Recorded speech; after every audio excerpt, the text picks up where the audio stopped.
नमस्कार, हमारा नाम है समरीन और आपने देखना शुरू कर दिया है लाइव सिटीज। देखिए, राजस्व एवं भूमि सुधार मंत्री दिलीप जायसवाल ने कुछ वक्त पहले एक प्रेस कॉन्फ्रेंस की थी और आपने देखा था कि इस पीसी में दिलीप जायसवाल ने बहुत कुछ कहा था। साफ साफ कह दिया था कि अब भू माफियाओं का तांडव नहीं चलेगा। साफ साफ कह दिया था कि अब भू माफियाओं पर, भ्रष्टाचारियों पर नकेल कसी जाएगी और नकेल कसने के लिए उन्होंने कई कदम भी उठाने की बात कही थी। तो देखिए, इस वीडियो में हम चर्चा करेंगे कि आखिर मंत्री जी के दावे में कितना दम है। तो आज इस मुद्दे पर सीधी बातचीत करने के लिए हमारे साथ पटना हाई कोर्ट के जाने माने एडवोकेट देव प्रकाश जी हैं। सबसे पहले बहुत शुक्रिया बातचीत के लिए। जी, धन्यवाद। जी, सबसे पहले तो वकील साहब, उस पीसी को आपने भी सुना है। हम सबसे पहले आपसे जानना चाहेंगे कि क्या कुछ मुख्य बातें कही हैं दिलीप जायसवाल ने इस पीसी में। देखिए, जो भू राजस्व मंत्री दिलीप जायसवाल साहब हैं, वो काफी सुलझे हुए व्यक्ति हैं और उन्होंने उनका अपना भी कुछ संस्था इंस्टीट्यूशनरी चला रहे हैं। अपने व्यक्तिगत कार्यों में भी सक्सेसफुल व्यक्ति हैं वो। उनको मालूम है जमीन पर समस्याएं क्या क्या हैं। जितनी जमीन में समस्याएं हैं, शायद ये समस्या बिहार में कहीं और भी किसी विभाग में हो। इतनी समस्या है, इतना कॉम्प्लिकेशंस है, इतना कॉम्प्लेक्स चीज है कि समझ में नहीं। हम लोग पास केस मुकदमा आता है तो समझने में बहुत समय लगता है कि कहाँ से मामला पकड़ा जाए। टाइटल सूट अगर आता है, टाइटल डिसाइड करना बहुत मुश्किल होता है, क्योंकि जमीन का जो हिसाब किताब है कि शुरू से चला है, खतियानी जमीन है, तो सर्वे में कुछ नंबर, सर्वे भी जो हुआ है 1976 में, जिसका गजट पब्लिकेशन जो हुआ है वो 1981 में हुआ है। और वो भी काफी ऐसा है कि उसमें भी किसी की जमीन किसी के नाम पर डाला हुआ, उससे भी काफी केस मुकदमा हो रहा है। उसके पहले अंग्रेजों का बनाया हुआ सर्वे था, बीच का कोई सर्वे है ही नहीं। तो स्थिति तो थोड़ा है कम्प्लेक्स स्थिति उसमें, और इसका भरपूर फायदा उठाते हैं जो अंचलाधिकारी लोग हैं, उसका भरपूर फायदा उठाते हैं। और उसके जो किसान लोग हैं, जो जमीन मालिक लोग हैं, उन लोगों को घोर परेशानी का सामना करना पड़ता है। इन चीजों को मद्देनजर रख करके भ्रष्टाचार और कार्य क्षमता, भ्रष्टाचार को कंट्रोल नियंत्रित करना, कार्य क्षमता को बढ़ाना, और टाइमली डिलीवरी ऑफ एक्शन, माने समय पर कोई कार्य हो, और न्याय, अगर कोई केस मुकदमा अगर बाद होता है तो बाद का न्याय भी समय के अंदर, समय सीमा के अंदर हो। इन चीजों को मद्देनजर रखते हुए उन्होंने कुछ कड़े कदम उठाए हैं।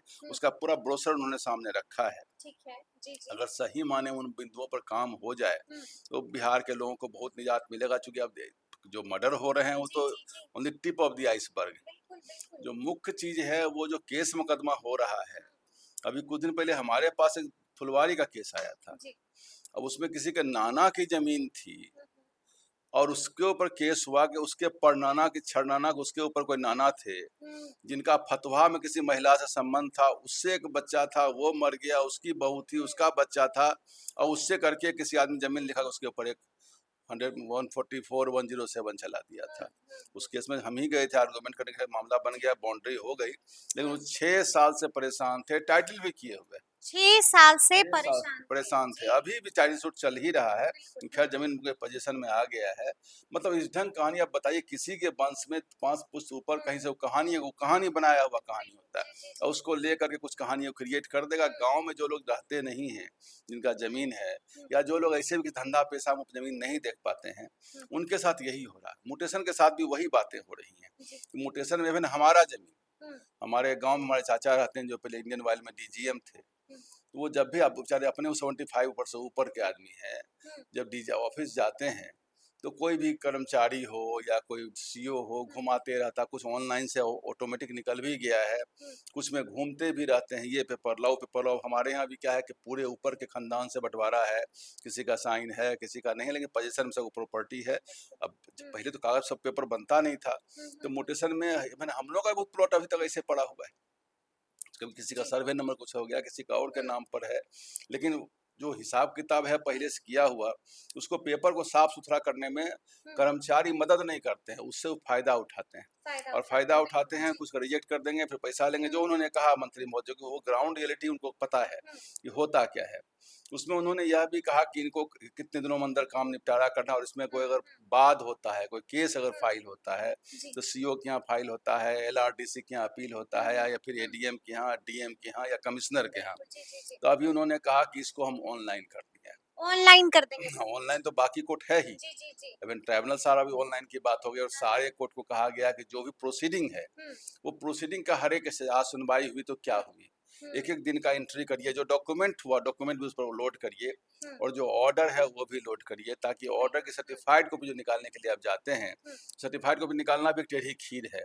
आप जाइए, पैसा दीजिए, 10 दिन दौड़िए, गर्मी धूप पे जाकर दौड़ते रहिए, माथा पर गमछा रख करके, और परेशान करेगा, फिर आपको देगा तो एक पन्ना रखेगा, एक पन्ना देगा, मतलब टोटली एक क्रिमिनल डैन टाइप का काम चल रहा है वहाँ पर। जैसे ना गैंग का वो गब्बर सिंह का दिखाया था शोले पिक्चर में, पहाड़ों की गुफा में, उस ढंग की सरकारी ऑफिस बन गई है कि लोग को लगता है कहीं डैन में तो नहीं पहुंच गए। भला आदमी तो बहुत सहमता है। ऑनलाइन पोर्टल से सारी व्यवस्था अगर हो जाए तो बहुत बड़ा निजात मिलेगा लोगों को। और उन्होंने यह भी कहा कि 90 डेज के अंदर में वाद का निपटारा करना पड़ेगा, और जो निपटारा करेंगे, जिन बिंदुओं को, कई बार हम लोग भी केस में जाते हैं, कहते हैं अगर सुनिए न सुनिए, जो हमने कहा उसको आप नोट डाउन कर दीजिए। तो जो सबमिशन है उसको उन्होंने कहा कि जो सबमिशन है उसको नोट डाउन करिए और ड्रॉ करिए कैसे आप डिसीजन इसको दिया, और कोई डॉक्यूमेंट आपने कौन सा जिस पर आपने विश्वास किया, रिलाय अपॉन किया है, इन बातों को भी रखिए। और जो अपील में जाएगा वहां भी उन्होंने समय सीमा डाल दिया है। और एक चीज तो मैंने वहां सुना कि उन्होंने कहा कि जब अपील का अप्लाई करेंगे तो इतने 3 दिनों के अंदर आपको सर्टिफाइड कॉपी या वेब कॉपी मिल जाएगा। हम उसमें यही कहेंगे कि आप जैसे ऑर्डर होता है पोर्टल पर लोड कर दीजिए, जो चाहेगा डाउनलोड कर लेगा, and that downloaded copy should be as good as certified copy. आखिर हाई कोर्ट सुप्रीम कोर्ट भी वही कर रही है। जो वेब कॉपी है उसको जजमेंट आ चुका है कि जो साइट से डाउनलोड करते हैं और एफिडेविट पर सबमिट करते हैं, वो सर्टिफाइड कॉपी का ही वैलिडिटी उसकी है। तो आज के ज़माने में तो कर ही देना चाहिए, क्योंकि वो सर्टिफाइड कॉपी से ज़्यादा वैलिड है। तो उसको में भी थोड़ा सा वहाँ पर उन्होंने कहा कि अप्लाई करेंगे तो मिलेगा, लेकिन हमारा इसमें कहना ये होगा कि वेब कॉपी ऑर्डर की सीट लोड कर दें, लोग अपना वहाँ से जाकर डाउनलोड कर लें। ये सब अच्छी बातें हुई हैं, जमीन पर उतारी जाए तो अच्छी बात होगी। जो एक बात कही गई कि एम्प्लॉय की बहुत कमी है और 10,000 एम्प्लॉय की बहाली हो रही है, इसमें एक बात आपको ऐड कर देना चाहेंगे। 3-4 दिन पहले कुछ सर्वेयर लोग लाठी खाए थे, शायद किसी मंत्री के यहाँ गए थे, लाठी उठी चली थी, सम्राट चौधरी के आवास के बाहर शायद। तो उसमें कुछ सर्वेयर हमारे यहाँ केस मुकदमा के लिए भी आए हुए थे। अच्छा। कि हम लोग हाई कोर्ट में केस करना चाहते हैं। मतलब अमीन आपके यहाँ भी आए जी थे? जी, उन्होंने कहा कि हम लोग को बहाल किया गया, हम लोग 3.5 साल से काम कर रहे हैं और अभी कैबिनेट से हमारा एक्सपेंशन नहीं हुआ है। और उन्होंने यह भी कहा कि 1.25 साल से वेतन हमको नहीं मिला है। 1.25 साल से वेतन ही नहीं मिला वेतन है? नहीं मिला। जी। साथ साथ उन्होंने कहा कि हमारा सब मिला के सीटीसी जो आता है वो ग्रॉस सैलरी जो कहते हैं, वो 18,000 है, कट खुट के 14-14,500 हमको मिलता है और ट्रांसफर पूरे बिहार हो जाता है। ये भी थोड़ा सा अनवाइबल पोजीशन है कि कैसे 14,000 में कोई बाहर जाके रहेगा, इसका परिवार घर है, वो भी अमीनी का काम तो बाहर का आदमी कर भी नहीं पाता है। तो इन बातों को लेकर हमारे पास आया था, हमने कहा भाई थोड़ा दिन देख लीजिए, वेतन वाच के तुरंत हाईकोर्ट को ऐसा तो नहीं है कि वहाँ जाइएगा और पापड़ से यहाँ भी समय लगता है। तो देखिए सरकार हो सकता है कर दिया हो किसी कारण, लेकिन फिर सोच चुके ऑलरेडी संख्या जब बहाली करने जा रही है तो फिर आपको क्यों नहीं एक्सटेंशन करेगी। तो हमने कहा थोड़ा वेट एंड वॉच कर लीजिए, शायद कुछ का बाद में कुछ कंसीडर हो भी रहा है, हो जाए तो अच्छा है कि बिना केस मुकदमा खोते हुए, गरीब लोग हैं सब हैं उन लोगों को समझ। लेकिन यह भी है कि कहीं न कहीं है ग्रे एरिया बहुत ज्यादा है, डार्कनेस है, और जो इनकंसिस्टेंसी ऑफ ऑर्डर है, एक ऑर्डर दूसरे ऑर्डर को इंटरसेक्ट करता है, कंफ्लिक्ट करता है, ऐसे ऑर्डर सरकार में काफी होते हैं। एक आदमी किया, दूसरा आदमी कंफ्लिक्ट कर दिया, उसमें 1000 आदमी फंसा हुआ है, फिर उसका आदमी डिसकंटिन्यू कर दिया। इन बातों को देखा जाए, कंसिस्टेंसी ऑफ ऑर्डर से सरकार की जो ट्रस्ट है पब्लिक का वो जमता है। एक ऑर्डर अगर हो तो सोच विचार करके हो, और जो ऑर्डर हो उसको उस पर रिलाय अपॉन किया जाए, कंसिस्टेंट रखा जाए, उसको बार बार चेंज न किया जाए तो अच्छी बात होगी। अच्छा वकील साहब, हम आपसे ये भी जानना चाहेंगे कि राजस्व न्यायालय क्या होता है? राजस्व न्यायालय होता है जिनको कि मान लीजिए कोई केस लगा दिया, रिजेक्ट कर दिया, या किसी के ऊपर कोई ऐसा कोई लगा दिया कि भाई इनको इतना राजस्व आता है, तो वैसे केसेस को उन्होंने कहा है कि आप उसके लिए बाद होता है, केस लोग करते हैं, केस मुखिया सरपंच के यहाँ पहले कुछ होता था, सीओ के यहाँ से स्टार्ट होता है केस, और सीओ के यहाँ स्टार्ट होता है, सीओ के यहाँ से अगर ले दे के सरिया गया तो सही है, जो अभी स्थिति है, और नहीं सरियाया वहाँ कुछ लोगों का ऐसे भी हो जाता है, नहीं हुआ तो फिर वहाँ से आप जाते हैं LRDC के यहाँ, LRDC के यहाँ ADM, फिर DM, फिर कमिश्नर, जो एक हायरार्की बना हुआ है। ये सब एग्जीक्यूटिव कोर्ट है, ये जुडिशियल कोर्ट नहीं, एग्जीक्यूटिव कोर्ट है। लेकिन मैं अभी भी कहूंगा कि अगर एग्जीक्यूटिव कोर्ट से कोई डिसीजन हो जाए तो वहाँ तुरंत न्याय मिलता है, और इस पे ये जो कहता है कि जस्टिस वहां भी हो जाएगा, बनिस्बत की मन में हो, एक इंटेंट ऑफ जस्टिस हो कि हमें जस्टिस करना है, या नहीं कि वो उनके आदमी है, उन्होंने फोन कर दिया तो उसका हम वो कर दें, इन्होंने पहले भी कर दिया। हाँ, तो वो तब तो जस्टिस नहीं है, तब वो जस्टिस का पिटिशन है, पॉल्यूशन है, वो जस्टिस नहीं माना जाएगा। ये बातें जो उसमें हुई है कि अगर न्याय एग्जीक्यूटिव जस्टिस हो जाए यहाँ से, तो बहुत जो इतना मुकदमा केस हो रहा है, उन्होंने एक बात और भी कहा है कि जो पुराने जो ये है जिनका म्यूटेशन 50 साल से नहीं हुआ, उसका एक कवाला बना लेता है, और वो कवाला कॉपी रजिस्ट्री ऑफिस में उपलब्ध नहीं है, क्योंकि पहले ऑनलाइन सिस्टम नहीं था, तो उसमें कहता है हाँ नंबर तो ऐसा है, और उस नंबर को करके फिर कवाला करके, और उसमें जो मारा मारी गोली बंदूक जो चल रहा है वो हो रहा है सब जगह, सही बात है कि नहीं हो रहा। उन बातों में उन्होंने कहा कि ADM जो है वो उसमें जान, लेकिन ADM का उन्होंने टाइम समय, मैंने जो सुना है आपके वीडियो में, उसमें समय सीमा नहीं है, ADM कितना दिन में, उसमें समय सीमा नहीं हो जाती है, सही है गलत है उसकी जांच करके ADM, तो क्योंकि सही आदमी भी आ सकता, जो आदमी बाहर NRI है, जो आदमी बाहर है, बॉम्बे दिल्ली रहता है, कहीं नौकरी करता है, उसको कई एक बार बाद में पता लगता है कि हमारा जमीन का म्यूटेशन नहीं हुआ या कोई कागज नहीं बना है, तो ऐसे केसेस भी होंगे, तो उनमें ADM साहब का समय सीमा भी हो अच्छा, जाए। एक और चीज हम लोग देखते हैं कि जमीन का मामला जो है वो सालों साल चलता है, लेकिन यहाँ पर मंत्री जी ने साफ साफ कह दिया है कि 90 दिनों के भीतर आपको मामले को निपटा देना है।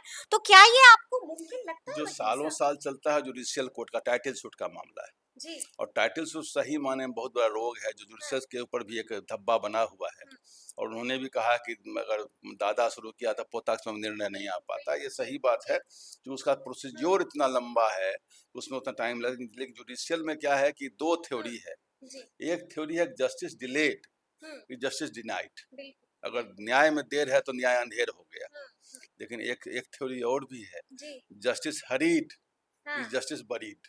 अच्छा, justice hurried is justice buried. हाँ, अगर न्याय में देरी की गई तो न्याय ने अन्याय हो जाएगा, तो दोनों थ्योरी के बीच में एक बैलेंस क्रिएट करना पड़ेगा, समय सीमा के अंदर हो लेकिन अन्याय ना हो, ये ध्यान देना पड़ेगा। न्याय अगर समय लगता है लेकिन न्याय होता है तो वो ज्यादा आवश्यक है, और समय कम करके न्याय के बदले अन्याय में कन्वर्ट हो रहा है और फिर और ज्यादा मुकदमा क्रिएट हो रहा है, उन बिंदुओं के बैलेंस क्रिएट करना पड़ेगा उन चीजों पर। हमें जो सर एग्जीक्यूटिव जो हम जो देखते हैं कहीं पर जो मामला चलता है, चाहे सेंट्रल गवर्नमेंट का और स्टेट गवर्नमेंट का, उसमें क्या होता है कि एक नीचे का पदाधिकारी अगर कुछ बात कर दिया तो बाकी सब रिपीटर मशीन की तरह काम करते हैं। मैं एक उदाहरण के तौर पर आपको बता देते हैं, अगर एक आदमी लिख दिया नीचे का पदाधिकारी कि बिहार की राजधानी पाटलिपुत्र है, पटना नहीं है, अब उसको सही करवा लीजिए आप जाकर के, उसको जाइए अपील में, रिफाइनमेंट में जाइए, तो आपको चला जाएगा ऊपर हाई लेवल सेक्रेटरी लेवल तक, फिर लौट के आएगा वहीं जाइए, वहीं से सही करवा के लाइए। इतनी सी बात आपके यहाँ सही नहीं हो पाती है। तो एग्जीक्यूटिव जस्टिस का एक नेगेटिव पहलू ये है कि वो रिपीटर की तरह काम करते हैं, कभी नहीं चाहते उसको और परिमार्जन करें कि नीचे से लिखा कि सीओ के यहाँ से आया है तो LRDC देखें नए तरीके से सुने कि नहीं यार देखते नए तरीके से बात क्या है, या जो LRDC देखें तो उसके बाद ADM साहब जो आते हैं वो देखें नए तरीके से। अगर यह हो जाए तो थोड़ा रिफाइनमेंट ऑफ ऑर्डर उसी कहते हैं। आप देखते हैं कोर्ट में क्या होता है, डिस्ट्रिक्ट कोर्ट कुछ कहा, हाई कोर्ट फिर से नए तरीके से देखता है और नई बात दे देता है, सुप्रीम कोर्ट फिर नए तरीके से देखती है। यही जस्टिस का मतलब है, उनको जो करना था कर दिए, अब नए तरीके से बात को आप सुनिए, क्योंकि आप उससे हायर बेंच हैं, आप उससे हायर पीठ हैं, तो उसको ज्यादा ढंग से सुनना पड़ेगा, लेकिन ऐसा होता नहीं है। हमने बहुत मामले में देखा है कि जैसे एक नीचे का चादना सा आदमी स्टाफ और कर देगा, अब उनकी भी लाचारी है। मैंने कुछ पदाधिकारियों से, बड़े पदाधिकारियों से बात किया कि आप लोग ऐसा करते क्या है, बोला नहीं समझते हैं, अगर ऐसा हम कर देंगे कल कोई घटना घट जाएगी तो कहेगा क्या बात थी जो उसने कर दिया, उसके बाद भी ऐसे किए हुए थे, जरूर कुछ ले दे के किए होंगे। बिल्कुल बिल्कुल बिल्कुल बहुत सारे केसेज में ऐसा होता है कि अगर मान लीजिए नीचे वाले डिसीजन को पलट दीजिएगा और कल को मामला कुछ बिगड़ गया और विजिलेंस हो जाए, सीबीआई हो जाए, तो वो एक ग्राउंड बन जाता है कि भाई नीचे से तो लिखा के आया था, उसको उन्होंने ऐसा कर दिया, तो इसका मतलब कुछ मिली भगत होगी उनकी। इसलिए पदाधिकारी भी अपनी शांति की रोटी खाते हैं, बोलते हैं हमें क्या झमेला है, नौकरी करना है, घर जाना है, बीवी बच्चा पालना है, क्या झमेला में पड़े। जो जुडिशियरी में बात नहीं होती, जुडिशियल रिफाइनमेंट ऑफ ऑर्डर होता है, वो इस चक्कर में नहीं पड़ते।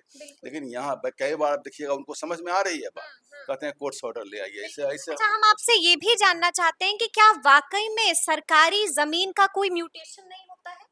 सरकारी जमीन का म्यूटेशन क्यों होगा? जी। म्यूटेशन मतलब राजस्व।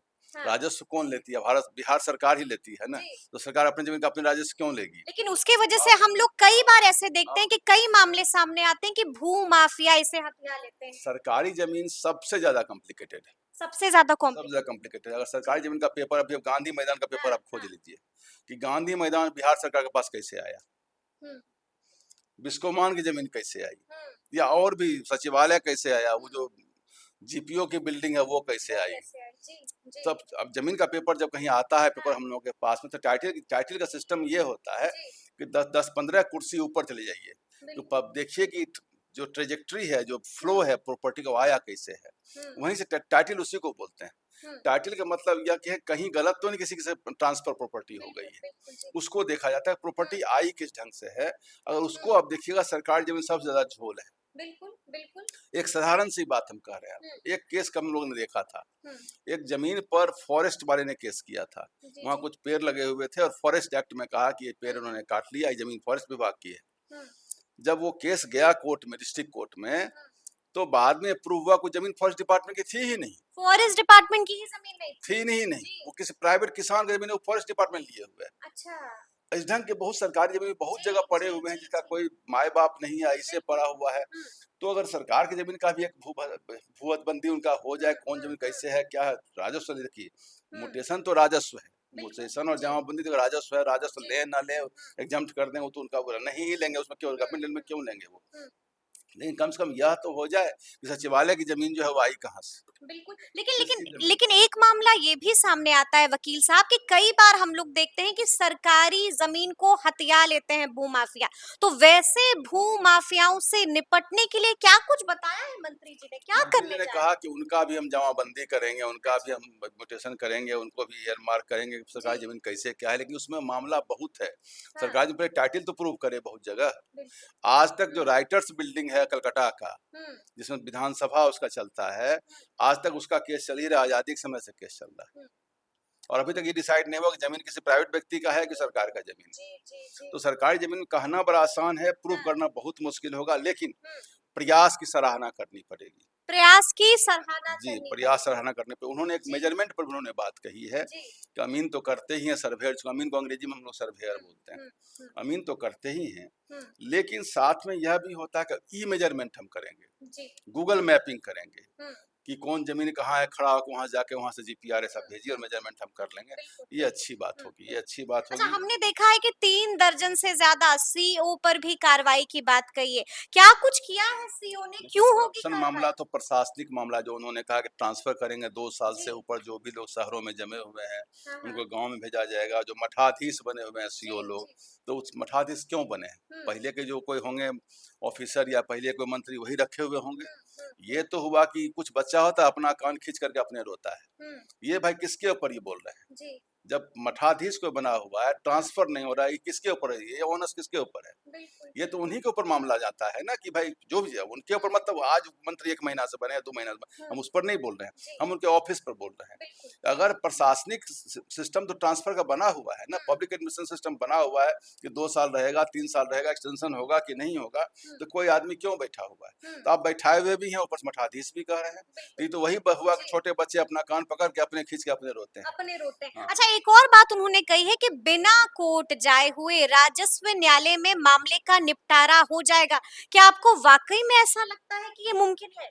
मैंने कहा कि प्रयास सराहनीय हो जाए तो बहुत अच्छी बात होगी। बहुत जी। लोग परेशान हैं इस चक्कर में। बहुत लोग परेशान। उन्होंने प्रयास अच्छा किया है और समझने का प्रयास किया हाँ, कि हाँ, मामला है क्या, और बिल्कुल, उन्होंने जो बिल्कुल। ऑनलाइन सिस्टम किया है और जो कहा कि सारा कुछ को नोट हुँ, डाउन करो, लिमिट में करो, हुँ, सबमिशन को लिखो, डॉक्यूमेंट्स कौन लिया वो लिखो, हुँ, ये बातें अगर आएगी तो बहुत बात तो हो जाएगी जगह पर। हुँ। ट्रांसपेरेंट केवाला रॉकेट का भी ज़िक्र किया है। क्या होता है केवाला रॉकेट? जो अब उन्होंने कहा है कि सक्रिय हो चुका है पूर्णिया में। कवाला अब तो मैंने पहले भी कह दिया, जिसमें उन्होंने मर्डर का भी जी। बताया था। कवाला में क्या करता है, किसी का जमीन कोई दूसरा कवाला करा लेता है। कवाला अच्छा। करने में देखिए वो बता दे, कवाला में रजिस्ट्री, जी, जी, जी। रजिस्ट्री वाले को टाइटल के बारे में कोई जानकारी नहीं होती। जो हुँ, रजिस्ट्री ऑफिस हुँ, है, अभी आप जाके वो जगन्नाथ मिश्रा समय बहुत हंगामा हुआ था कि वो हुँ, गांधी मैदान बिक गई थी। बिल्कुल, जगन्नाथ बिल्कुल। मिश्रा ने गांधी जी। मैदान नहीं बेचा था। हुँ, आप चले जाइए किसी किसी जगह का, हुँ, खाता खसरा नंबर लगा के दे दीजिए, रजिस्ट्री आपका हो जाएगा। हुँ, रजिस्ट्री ऑफिस क्या, रजिस्ट्री का मतलब होता है रजिस्टर। बिल्कुल। आप जो हुँ, कहिएगा, जो इतना आपने राजस्व दिया, वो रजिस्ट्री कॉस्ट दिया, फी दिया, हुँ, हुँ, स्टाम्प दिया, और रजिस्टर में एंट्री कर देगा कितना। हुँ, रजिस्ट्री कोई लीगलिटी को डिफाइन नहीं करता है। जी। उसको रजिस म्यूटेशन कोई, साथ में हम ये भी बोल रहे हैं हुँ, कि म्यूटेशन और जमाबंदी भी कोई लीगलिटी को डिफाइन नहीं करता। जी। हुँ, लीगलिटी डिसाइन टाइटल सूट ही करेगा, या टाइटल ही करेगा कि प्रॉपर्टी आपके पास आई कैसे और कहाँ से है, इसका लीगलिटी क्या है, हुँ, जिसको इंटाइटलमेंट कहते हैं। बिल्कुल, वो एक जी। अलग चीज हुँ, होती है।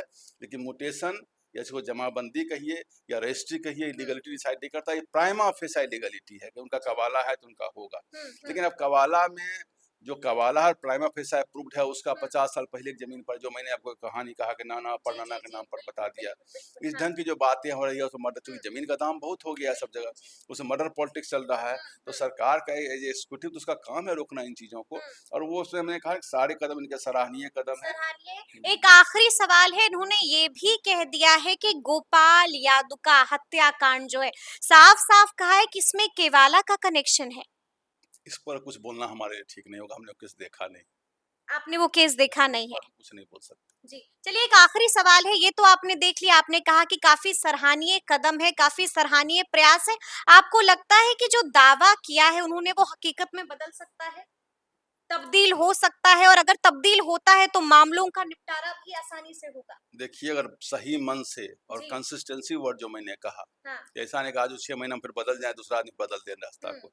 कंसिस्टेंटली इसको देखिए, आज जो आप मेजर्स लिए हैं, हुँ, उस मेजर को डायनेमिक रखना पड़ेगा। बिल्कुल। मतलब बाद में भी आपको चेंज करते रहना पड़ेगा, यह नहीं कि हुँ, फिक्स कर दिया।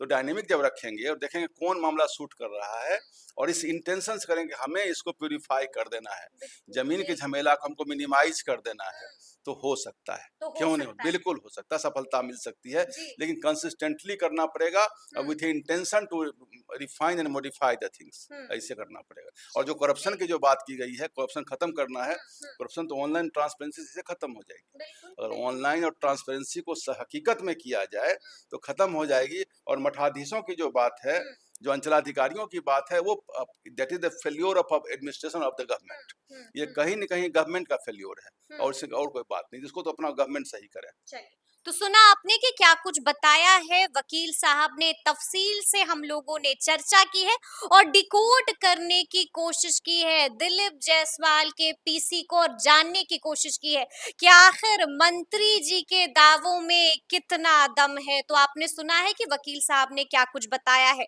तो फिर ये पूरी बातचीत आपको कैसी लगी है, कमेंट करके हमें जरूर बताइएगा। तो ऐसे तमाम अपडेट्स के लिए ऐसे ही हमारे साथ बने रहिएगा और देखते रहिएगा लाइव सिटीज। बहुत शुक्रिया।